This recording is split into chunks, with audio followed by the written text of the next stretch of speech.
ایک شخص حضرت ابراہیم بن ادم رضی اللہ تعالیٰ عنہ سے بحث کر رہا تھا کہ برکت نام کی کوئی چیز نہیں ہوتی۔ آپ رحمۃ اللہ علیہ نے فرمایا، تم نے کتیا اور بکری دیکھی ہے؟ وہ شخص بولا، ہاں۔ آپ نے اس شخص سے پوچھا، کتیا اور بکری میں زیادہ بچے کون جنتا ہے؟ وہ بولا، کتیا۔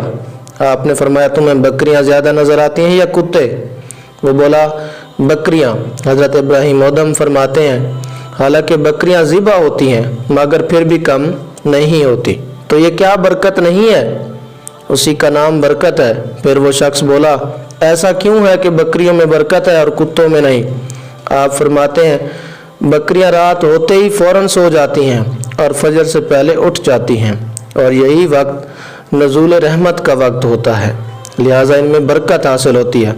اور کتے رات بھر بھونکتے ہیں پھر فجر کے قریب سو جاتے ہیں، لہٰذا وہ رحمت و برکت سے محروم ہوتے ہیں۔ بس یہ غور و فکر کا مقام ہے دوستو۔ آج ہمارا حال بھی یہی ہے، ہم اپنی راتوں کو فضولیات میں گزارتے ہیں اور وقت نزول رحمت سو جاتے ہیں۔ اسی وجہ سے آج نہ تو ہمارے مال میں برکت ہے، نہ ہماری اولاد میں، اور نہ ہی کسی دوسری چیز میں برکت رہ گئی ہے۔